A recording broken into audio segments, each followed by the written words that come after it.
আসসালামু আলাইকুম শিক্ষার্থীরা, সবাইকে শাহিন স্যার ইংলিশ ক্লাসে শুভেচ্ছা। আজকে আমরা বেসিক ইংলিশে টেন্সের রুলস নিয়ে কথা বলবো তোমাদের সাথে। এখন এখানে খেয়াল করো, টেন্স মানে আমরা সবাই জানি বা টেন্স মানে জেনে নাও কাল বা সময়। হ্যাঁ, ভার্বের কাজটা যখন হয় এই সময়টাকেই টেন্স বলে।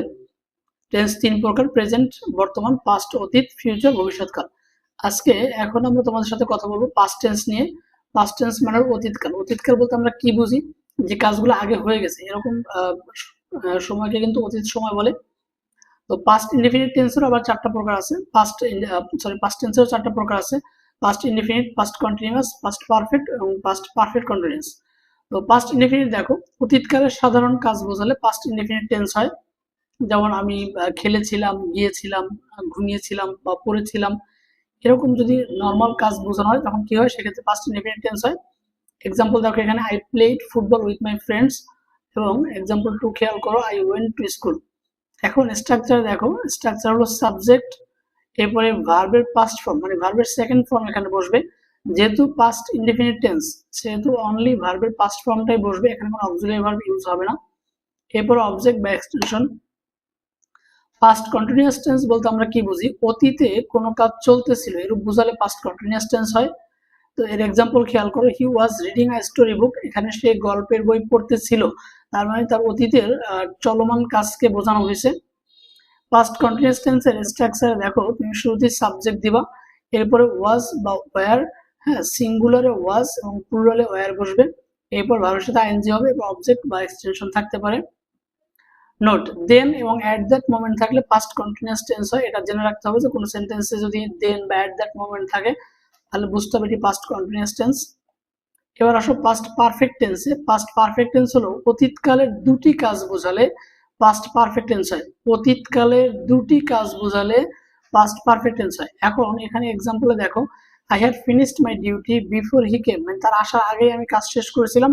এখানে কিন্তু দুইটা কাজ বোঝানো হয়েছে, একটা হলো ফিনিশড মাই ডিউটি আর একটা হলো হি কেম। দুইটা কাজ বোঝানো হয়েছে এবং দুটোটাই পাস্ট টেন্সে। তো অতীতকালে এরকম দুটি কাজ বোঝালে পাস্ট পারফেক্ট টেন্স হয়। আবার দেখো আরেকটি এক্সাম্পল দেওয়া আছে, হি কেম, সে এসেছিল after I had finished my duty, আমার কাজ শেষ করার পরে সে এসেছিল। এটা স্ট্রাকচারটা কিরকম হয় দেখো, সাবজেক্টের পর হ্যাড, ভার্বের পাস্ট পার্টিসিপল ফর্ম, এরপর অবজেক্ট। এখানে দেখো বিফোর যুক্ত সেন্টেন্সের আগের অংশ পাস্ট পারফেক্ট, মানে বিফোর যদি থাকে কোনো সেন্টেন্সে, যদি বিফোর থাকে, যে বিফোর ওয়ার্ডটি যদি কোনো সেন্টেন্সে থাকে তাহলে আগের অংশটি পাস্ট পারফেক্ট টেন্স হবে, পরেরটি পাস্ট ইনডিফিনিট হবে। আবার যদি কোনো সেন্টেন্সে আফটার থাকে, এই যে আফটার, আফটারের আগের অংশটা পাস্ট ইনডিফিনিট টেন্স হবে, মানে সাবজেক্টের পরে ভি টু হবে এবং পরবর্তী অংশে সাবজেক্টের পরে কি হবে? হ্যাড হবে, ভার্বের থার্ড ফর্ম হবে, দেন অবজেক্ট বা এক্সটেনশন হবে। পাস্ট পারফেক্ট কন্টিনিউয়াস টেন্স দেখো, পাস্ট পারফেক্ট কন্টিনিউয়াস টেন্স সাবজেক্টের পরে হ্যাড বিন বসে এবং ভার্বের সাথে আইএনজি হয় এবং অবজেক্ট সিন্স বা ফর প্লাস টাইম। এখানে দেখো, সময় নির্দিষ্ট করে বোঝালে সিন্স, অনির্দিষ্ট সময় বোঝালে ফর ব্যবহার করতে হবে। এখানে আমরা তোমাদের সাথে আরেকটা জিনিস একটু আলোচনা করি, সেটা হচ্ছে সিঙ্গুলার নাম্বার বা প্লুরাল নাম্বার আমরা সবসময় বলি। তো সিঙ্গুলার বলতে তুমি ওয়ান কে বোঝানো হয়, ওয়ান সিঙ্গুলার, এবং প্লুরাল হলো ওয়ান প্লাস, মানে একের বেশি, ২ থেকে শুরু করে ২,০০০ কোটি ২ লক্ষ কোটি যাই বলুক, একের বেশি হলেই সেটা প্লুরাল। আর পার্সনের ক্ষেত্রে ফার্স্ট পার্সন হলো আই, উই, এই দুটো ওয়ার্ড বা এই দুটো প্রোনাউনই তোমার কি ফার্স্ট পার্সন। আর সেকেন্ড পার্সন দেখো, যে ইউ এবং ইওর, এই দুটো ওয়ার্ড বা এই দুটো প্রোনাউন হলো তোমার সেকেন্ড পার্সন।